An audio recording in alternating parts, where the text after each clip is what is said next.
Bonjour, Sunlight pour Mac Journal. Je suis à Céris pour la visite du ministre délégué au logement qui va évoquer la question des locations meublées de courte durée, dites Airbnb.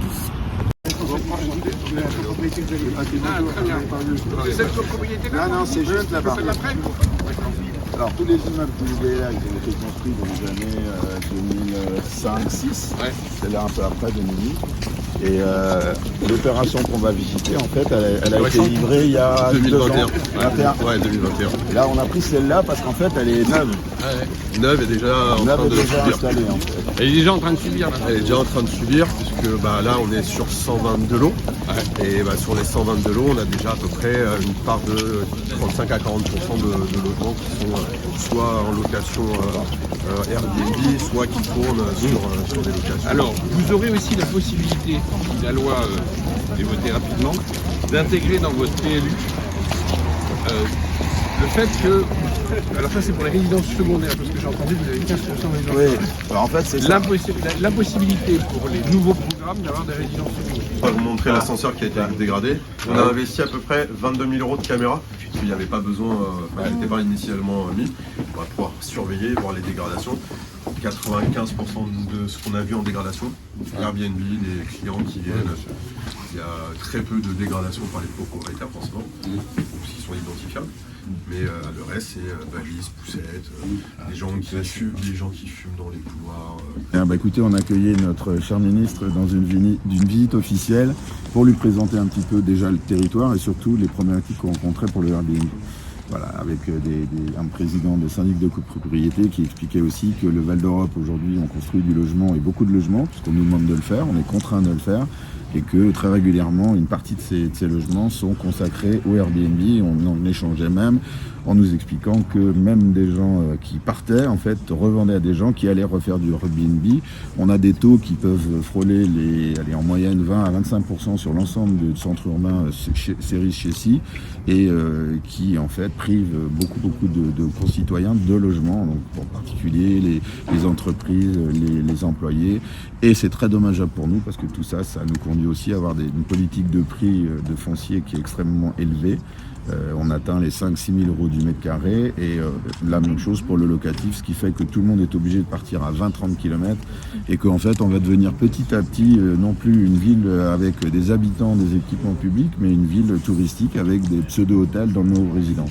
On attend surtout une aide, nous les maires on est complètement démunis parce qu'à chaque fois, alors l'interco va voter ce soir un texte justement pour durcir les règles d'accès au Airbnb, mais à chaque fois on est attaqué et on a une législation qui n'est pas véritablement en notre faveur. Donc on attend du ministre et du Parlement surtout qu'ils puissent modifier les textes pour nous donner des moyens de légiférer. C'est pas qu'on a quelque chose contre le Airbnb, on dit simplement que c'est très difficile de faire côtoyer des citoyens qui se lèvent à 6h du matin pour aller travailler et qui ont besoin de se coucher vers 11h, quand d'autres vont à Disney, c'est très sympathique, et rentrent vers 11h midi, font du bruit, et c'est comme ça fréquemment. Voilà. Bien sûr, alors là vous avez un très bon exemple des difficultés du développement, ou plutôt du surdéveloppement des meublés touristiques, avec à la fois la difficulté pour toutes les personnes qui travaillent ici à Val d'Europe, ou tout simplement qui ont envie d'y vivre au quotidien, de ne plus trouver forcément de logement, de devoir s'éloigner à des dizaines de kilomètres, être dépendant de la voiture en termes de carburant, et déjà avec des salaires qui ne sont pas forcément très élevés. Donc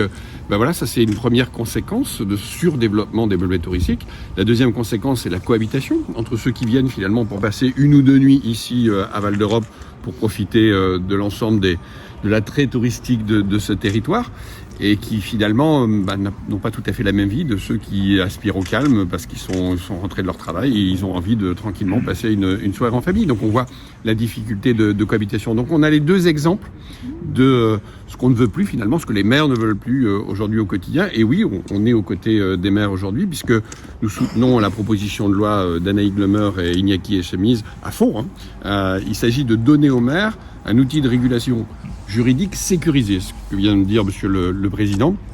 Quand ils font des règlements, ils sont aujourd'hui attaqués en justice et généralement, ils n'arrivent pas à être couronnés de succès dans leur contre, j'ai envie de dire. Donc là, aujourd'hui, c'est donner des outils de régulation publique aux maires de manière à pouvoir contrôler, tout simplement contrôler le surdéveloppement des meublés touristiques, dire à un moment ça suffit, il y en a assez, ne serait-ce que sur un certain nombre de territoires, on voit des plus 100%, plus 200% en 2 ou 3 ans. Donc on voit bien qu'à un moment donné, ça suffit et que les maires puissent dire à un moment donné, voilà, maintenant on souhaite aussi qu'il y ait des logements pour les autres ménages, pour ceux qui travaillent, pour ceux qui ont envie de vivre ici, et qu'on puisse continuer à développer le territoire sans menacer, j'ai envie de dire, les locataires ou les propriétaires qui sont déjà dans ces résidences.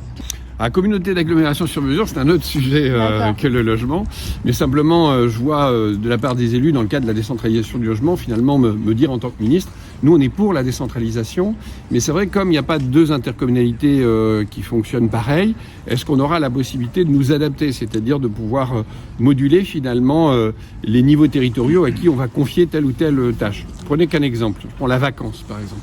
Il y a des territoires où la lutte contre les logements vacants pourrait être confiée à l'intercommunalité.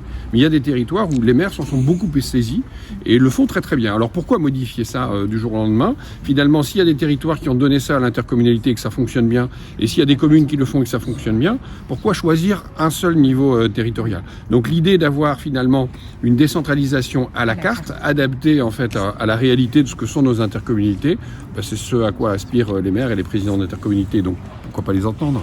Aujourd'hui, c'est un élément de la loi, enfin de la proposition de loi Anne Glemer, Iñaki et Chaniz, que de donner la possibilité que les nouvelles constructions soient à 100% des résidences principales. C'est un des éléments. Il y a la régulation des meublés touristiques, il y a l'idée aussi qu'on réserve un programme de logement neuf à 100% de résidences principales. C'est dans la proposition de loi. Donc nous verrons si ça va jusqu'au bout. Le gouvernement soutient cette idée parce que ça donne une possibilité de plus pour pouvoir loger, par exemple, les salariés qui travaillent ici. Je rappelle aussi que souvent les salariés qui travaillent dans les différents territoires, parfois gagnent des sommes qui ne sont pas forcément considérables. Et quand j'entendais tout à l'heure les prix au mètre carré ici sur ce territoire, à cause de la concurrence, notamment de la concurrence Airbnb, mais pas seulement, à un moment donné, c'est peut-être bien aussi de laisser la place à ceux qui ont des petits salaires et qui méritent aussi d'être pas trop loin de leur emploi. En tout cas, moi, c'est un combat personnel que j'ai fait. Moi, voir les catégories populaires ou les catégories moyennes à 50 ou 80 km de leur emploi, moi, ça me va pas. Et donc, j'ai envie aussi que les gens puissent se rapprocher de leur travail. C'est l'un de mes combats. Vous avez pas vraiment calendrier, ça sera avant ou après les JO Non, ce sera avant. Et il faut que ce soit avant. A priori, là, on devrait avoir terminé la première lecture à l'Assemblée avant la fin du mois de janvier, les passages au Sénat, et j'espère que pour le mois d'avril, les maires auront ce nouvel outil.